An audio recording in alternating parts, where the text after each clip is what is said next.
What is Big 12 Commissioner Brett Yormark like from an AD perspective? Tom Holmoe will give some insight on that, and we're talking BYU offensive lineman with Conor Pay. You are Locked On Cougars, your daily podcast on the BYU Cougars, part of the Locked On Podcast Network. Your team every day.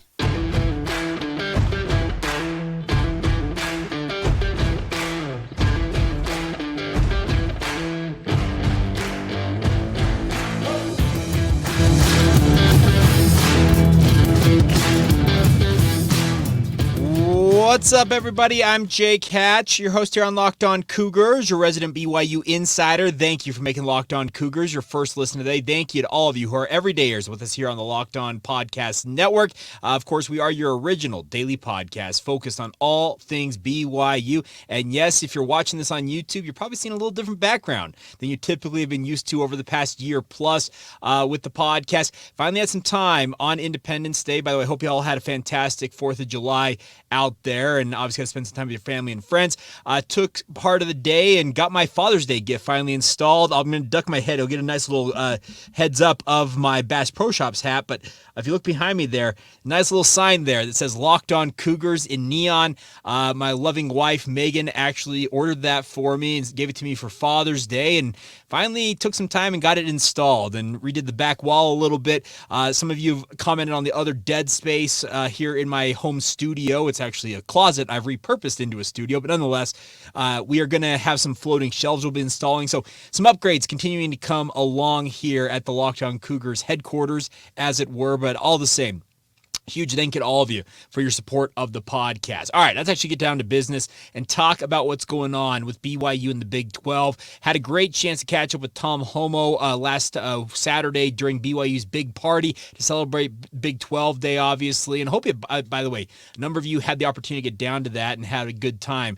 But he was talking about Brett Yormark, the Big 12 commissioner, obviously. And this is a guy who has made all kinds of headlines. If you're a Pac-12 fan, you can't stand the dude. If you're a Big 12 fan or a BYU fan, you absolutely love him because he's been a visionary. He's been very, very good about helping BYU and these other members of the Big 12 Conference settle themselves and obviously get themselves established as we look towards the back half of this coming decade.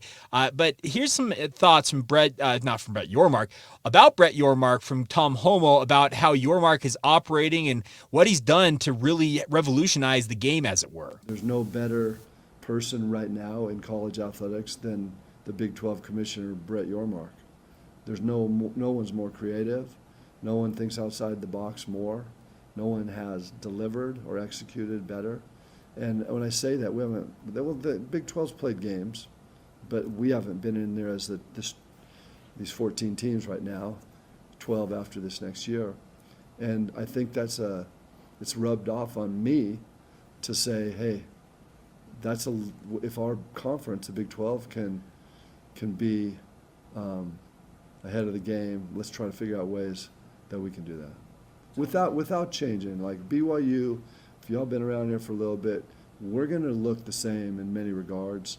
We are who we are. Y'all have seen that, but we'll be the same but different.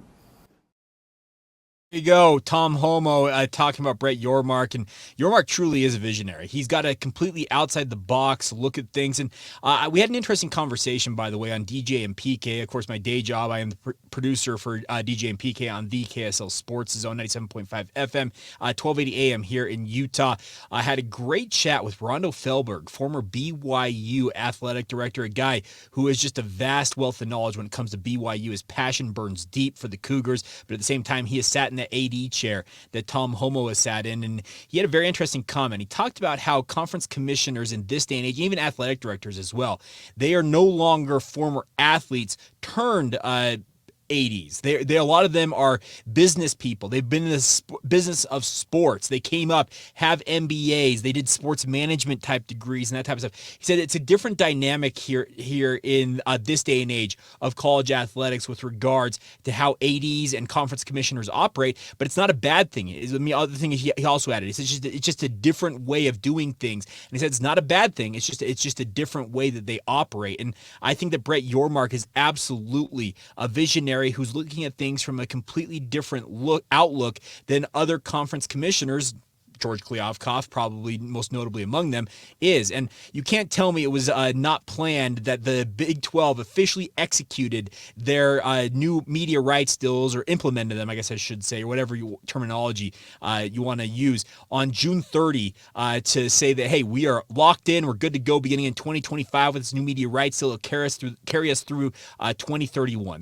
That was a shot right across the bow once again of the Pac-12, and I don't blame Brett Yormark and the Big 12 at all. In fact, I encourage it. The Pac-12 has just been sitting on their hands saying, well, we're working on things. You know what? The Big 12 is a conference of action. That's one thing that you can take to the bank right now, is the Pac-12 has been far too reactionary versus, in the case of Brett Yormark and the Big 12, proactive and getting out there and getting things done ahead of times. Now, when it comes to decisions about how ADs and the conference university presidents, chancellors, all that type of stuff in the Big 12, how they interact with Brett Yormark, you heard Tom Holmoe talk about the fact that Brett Yormark is a visionary and does things differently and gets things done. That's the other thing about this, is he's a guy that, just simply put, wants to get things in order, have them set up, and avoid any issues, if at all possible, that he possibly can avoid. Well, in terms of dealing with him, very interesting comment from Tom Holmoe about how the business gets done in the Big 12. His input is super important to us, but he's active. So his strategy, the way he works, is he doesn't try to run things by the ADs at a really simple level. He'll come and challenge you, like, this is what I want to do. And the first couple times he did that, the ADs are looking at each other like, whoa, that hadn't been done before. And so I don't think he's going to change that. Now, we've adjusted and adapted and changed some things, and he's been great about when the room, the vast majority of the room says not the right time, he'll drop it. But he will push it a long way down the road, a long way down. He doesn't give up easily. And so he's got us all on our toes, and I think it's a good place to be. Will you guys be part of that initiative to move into Mexico? Oh, yeah. Have you advocated, say, hey, we have members down there, we'd love It's to. BYU. Yeah. Yeah. I mean, I was the first one to raise my hand. Okay, we'll go there. We'll be there. I think I think it fits right into our mission, and the goals that we have is to, be able to get access and exposure. Those are two key pillars that we focused on in independence, and those aren't going to change in the Big 12. It just changes. You change a little bit more, but they're still the same. So, like now, if those, because you have teams from Texas, there's a lot of Hispanic people in the state of Florida around Orlando, and and then you have the church. So I'm super bullish on certain promotions and programs that will highlight our opportunity to. It's not about traveling and getting international, but just certain markets for strategic reasons, and to get exposure and get to the people. There you go. Brett Yormark is a guy who's really pushing things, you said, but at the same time, if the feedback he's getting on stuff, he's willing to pull back on it, it sounds like. And I forgot to also mention that Tom Holmoe was going to talk. I asked him the question. You probably heard it in the background there. I asked him about, hey, are you guys willing to be part of that Mexico initiative? And I expected the answer he gave was like, we're BYU. We're an international university. We've got international appeal. We'd love nothing more, as he mentioned, to be in strategic markets that'll help market our brand and obviously help to build the Big 12 brand as well. So very, very good stuff, I felt like, from Tom Holmoe. And I want to go back to the previous clip I played. He also said at the end, BYU is going to look the same but different. And I know that sounds like almost like some legalese or some business jargon that you're like, okay, whatever that. But here's the thing: BYU's operating in many of the same ways that they used to, but they're trying, and I got to give them credit. They are trying to bust out of that box a little bit. Going back to the other conversation I had with Rondo Fehlberg on DJ and PK, he also talked about the fact that this day and age of BYU's administrators, kind of the upcoming generation, he said that in the past it was kind of a make more with less type of mentality. And it said the way BYU operated. He said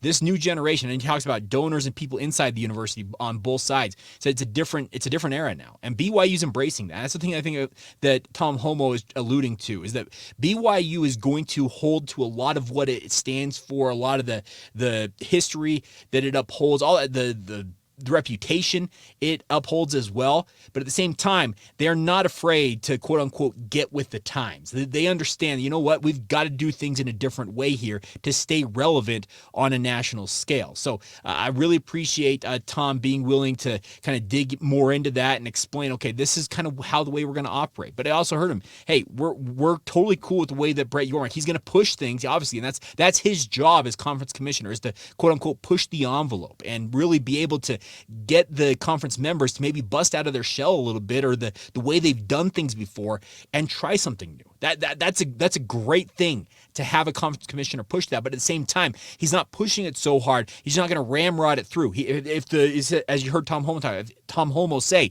if the ADs push back and say, you know what, we need to have that sit on the burner a little bit for a little while longer, or flesh that out a little bit more. He's not willing. He's not afraid. No, he's not willing. He's not afraid to back off that and say, you know what, okay, we'll put that on the back burner and we'll approach some other things. But the Mexico initiative, chief among them, I think it's just kind of a microcosm of what Brett Yormark and the Big 12 ultimately want to accomplish. And I'm sure BYU, as you heard Tom Holmoe say, will be very heavily involved as much as they possibly can, just due to the fact there are 1 million+ members of the Church of Jesus Christ down there in Mexico. And even if they're not necessarily American football fans, or maybe necessarily not necessarily a BYU fan per se, but the connection via the church can help draw in eyeballs, obviously, alone. That connection alone can help drive some things. All right, coming up next, I'm going to catch up with Conor Pay, BYU offensive lineman. I promised after our Monday show we would talk to him. He was one of the players I got a chance to talk to at BYU's Media Appreciation Golf Tournament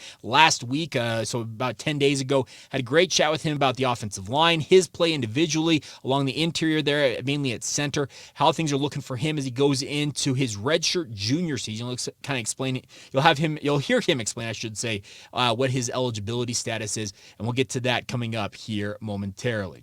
Now, first, a word on our friends over at Perry Homes. Whether you're looking for your first home, you're ready to upgrade to your dream home, my friends, Perry Homes has the house for you. For 50 years, Utah has been coming home to Perry Homes. They got communities throughout the states. They are Utah's premier home builder, and they would love nothing more to help meet you guys and figure out what your needs are and answer those needs. The best part is they got beautiful communities in Davis, Salt Lake, Tooele, and Utah counties. Also multiple communities in Washington County near St. George as well. They even have quick move-in homes available if you're ready to make the move right away, and they'd love nothing more to help you guys out in whatever circumstance you find yourself in. So visit PerryHomesUtah.com to see what's new in Utah's finest neighborhoods. That's PerryHomesUtah.com to learn more now. For 50 years, Utah has been coming home to Perry Homes.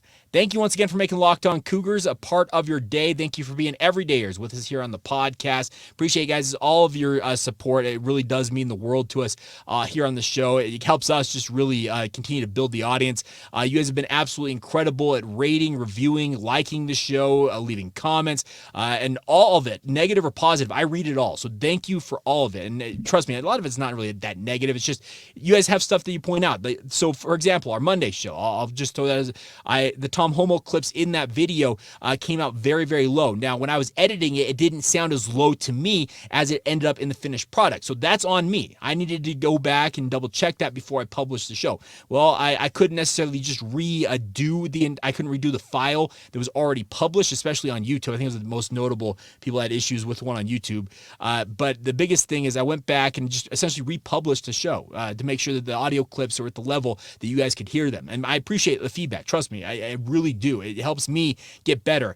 YouTube is still very much in some ways a foreign concept to me. Some of the things you have to operate differently than audio editing in regular podcast form. But hey, I appreciate it. I thank you guys for all of your support. All right, time now, as I mentioned, to hear from Conor Pay. Had a great chat with this young man, a guy that I think is going to find himself playing on Sundays in the relatively near future. Had a great chat with him about BYU's offensive line, where things stand as BYU enters the Big 12 Conference, and what he makes of the overall challenge of this upcoming season. You guys are days away from officially being in the Big 12. This has been a 2-year process getting ready for this. They announced that 2 Septembers ago. How crazy has it been, but how exciting is it at the same time? I mean, it's kind of been so long that it's kind of like, oh, well, it's finally here. Sure. You know, It's a formality at this point. Yeah, it is. It's definitely a formality. We felt like and tried to act like we were playing in a conference like that and at that level for a couple years now, just anticipating it. But it'll be good to have it officially, be an official member, and, you know, it'll be nice for the school to get some hefty checks in a few years. You know, hopefully they put a little of it back towards the football program. We'll see what they decide to do.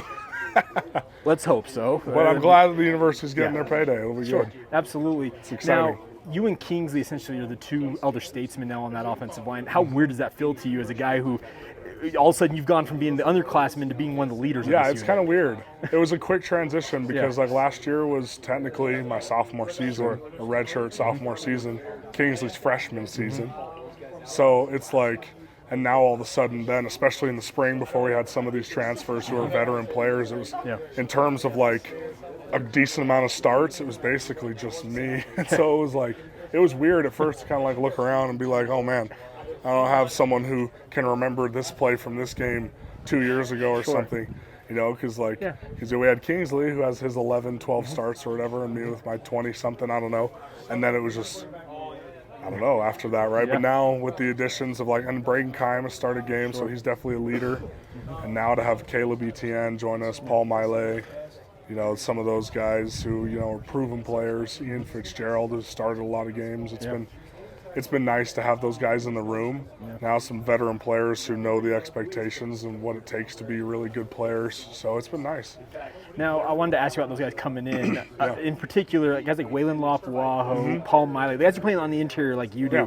How do you think they fit in so far? Good. I mean, we haven't seen Paul yet, but I mean, watch this tape from the last 2 years. I don't think there's going to be an issue, you know? Yeah. And so I think the only issue right now is figuring out where we're going to play. Got it. You know, and so I think Coach Funk will figure out how he wants to do that. And, you know, and then Waylon coming in, and Waylon had a good spring, you know, and he started every game as a freshman at Utah State, which, you know, that's not easy to do, to come in and start as a freshman. So they've come in and I think the biggest thing I think I was worried about was just the chemistry and the camaraderie, because that's huge for an offensive line. And I was kind of worried with how many new faces, but it's been awesome. Everyone's just accepted everybody in. They're all a part of the family now, and I'd say the camaraderie might be even better now than it was in years past.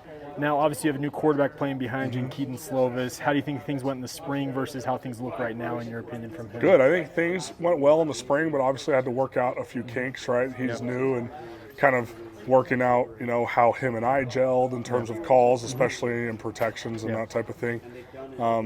But I think spring went well.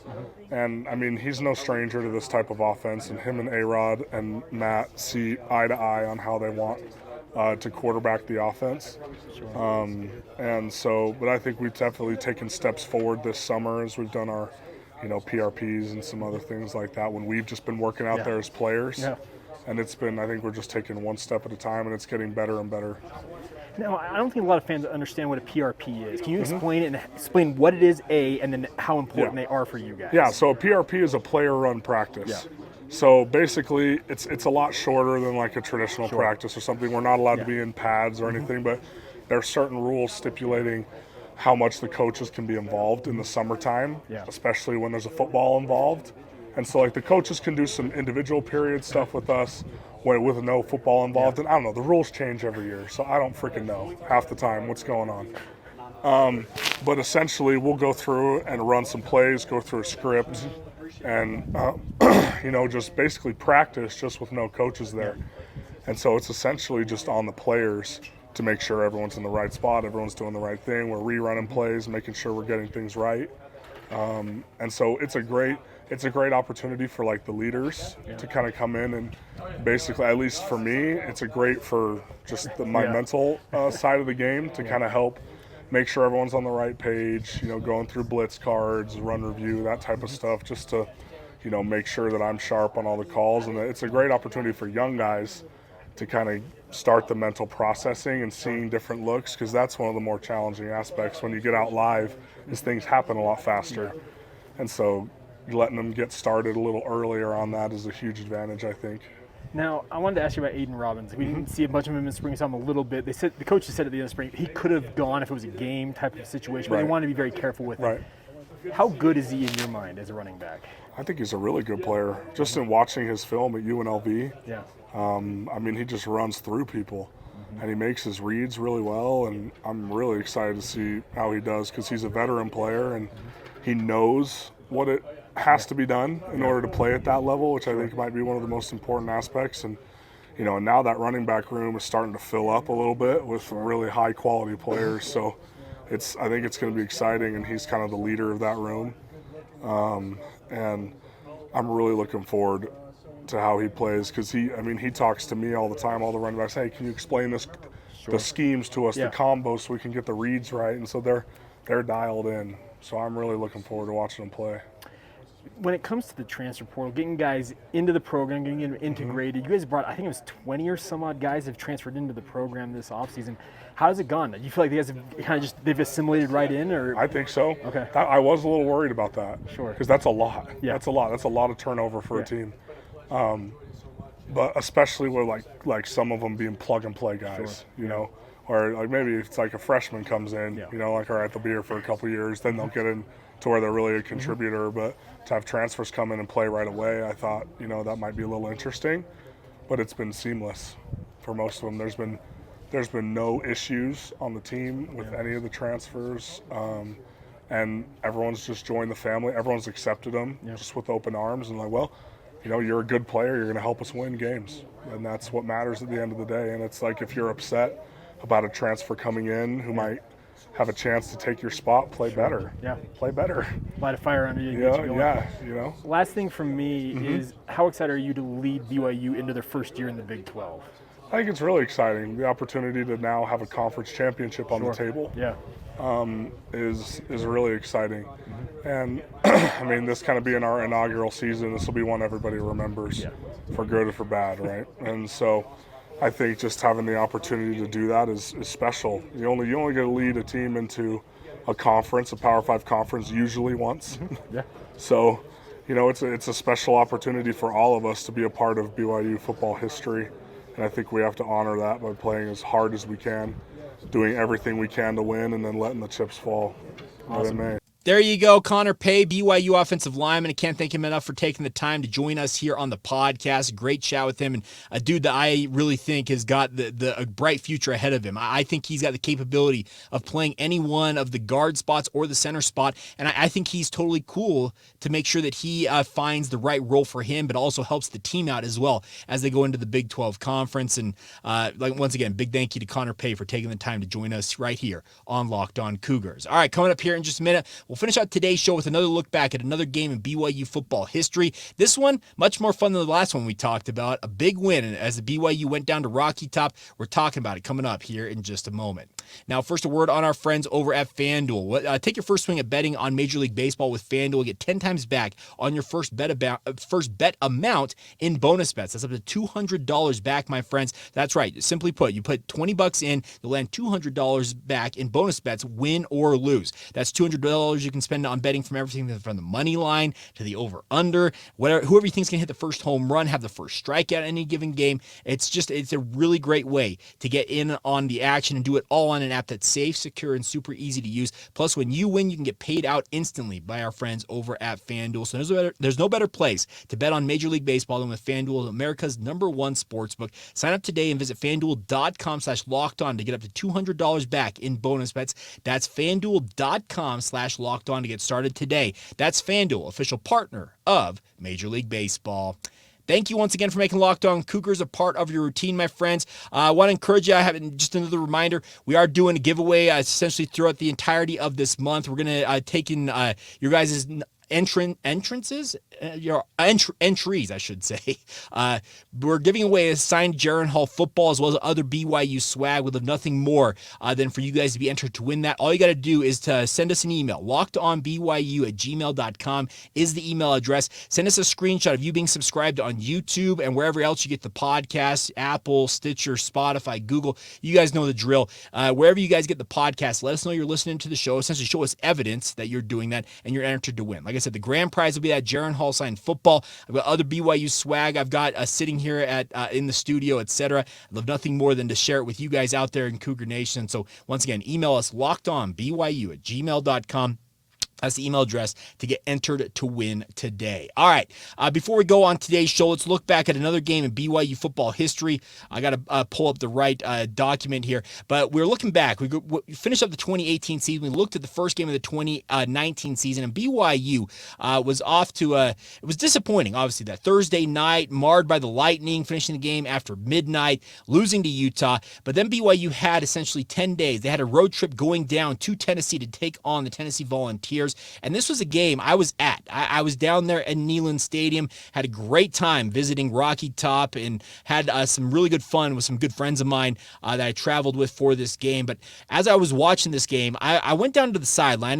Media were able to go down to the sideline midway through the fourth quarter, really, and watch the rest of the game from the field. So I was sitting down there in the end zone, watching things unfold, and the pass, maybe you will recall it, Zach Wilson, BYU's down in this game. They need something. They needed points. They needed a field goal to tie the game is what they needed, but it felt like they were just down to desperation time. And then all of a sudden, Micah Harper busts loose on a busted coverage.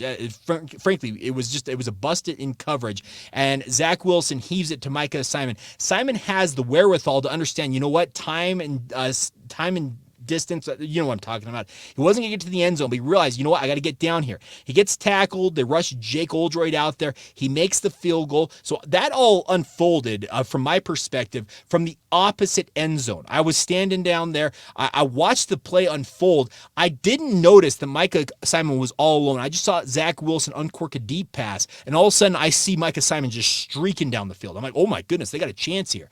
There was a Tennessee fan behind me who let out what I will kindly say is an incredible string of profanity. After that, obviously this is a family-friendly show. I'm not going to try and repeat what that man uttered, but he was irate, just simply put, about Tennessee giving up that play. They make the field goal. Of course, Tennessee fans will tell you it wasn't good. You know what? If it goes inside the pylon, they looked at it, it's good. So they tie it up. Then they get into overtime. This game just got really, really crazy. Both teams had their moments in overtime, but BYU in the second overtime, the offensive line, we just talked with Conor Pay. That offensive line, he was not there yet. He actually was still on his mission. He returned in time for the 2020 season. We'll get to that here in a little bit. But the offensive line, they hand the ball off to Tyson Williams, and then that offensive line went to work. They're shoving and pushing and just aiding Tyson Williams to punch it into the end zone and score that touchdown. That touchdown happened not more than 20 feet in front of me. Absolutely incredible play. What an incredible win for BYU. Then obviously the players were going crazy on the football field.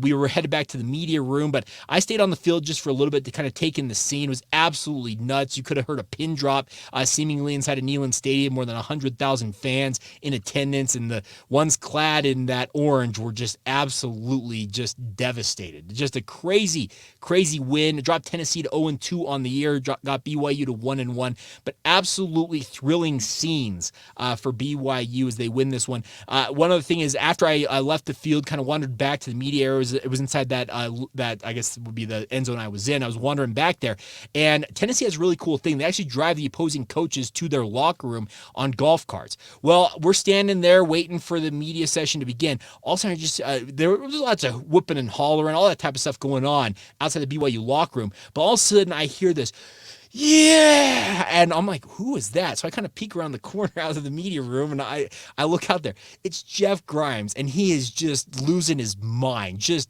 hyping his guys up. And this is before, by the way, Grimey ended up doing most of his offensive coordinating from the field. He was up in the press box when he first was at BYU. He'd moved up there. to call the game, but before he ultimately decided to make the move down to the sideline. But he was just whooping and hollering. And this is the thing. It was such a big win for BYU. And it set off a back-to-back situation weekends of BYU getting thrilling wins. We'll talk about the USC win here tomorrow. Obviously, they came back home for that one and involved a certain quarterback who's going to be QB1 this year for BYU. Kind of strangely funny enough how things work out in the end. But it was just such a big win for BYU because they were down. It was desperation time. Late in that game, that pass busted coverage. Micah Simon smart enough to look up and realize I'm not going to make it to the end zone here, so I'm going to get down, get Jake Oldroyd out there. Jake the Make gets the field goal, and then BYU prevails in overtime, and just a huge win. Zach Wilson ended up 19 of 29 for 232 yards and a touchdown. Tyson Williams, 17 carries, 92 yards, 2 touchdowns. By the way, Micah Simon, monster game, 7 receptions, 127 yards for BYU in this one. Obviously, that one he had 64 yards was the total length of that pass. What a thrilling win it was. And like I said, I'm not 100% convinced I'm ever going to go to many more games that have like this crowd going absolutely irate, and then just moments later, seemingly, it's just dead quiet as they file out, and obviously their team loses. But BYU fans that were there, I know a number of you that were, because I saw a lot of royal blue in that stadium, relatively for what I'm sure Tennessee expected, but it was a really fun game to cover and a great trip. Worth every dime, penny, and nickel I spent to make that trip. But nonetheless, great times all the way around. All right, so we are probably over time on. Yeah, we are over time on today's show. I was looking at my little timer here. But nonetheless, a big thank you to all of you for your support of the podcast. As always, coming up on tomorrow's show, we're going to talk a little bit about what's going on with BYU as you now look ahead to the season. Start doing some player previews,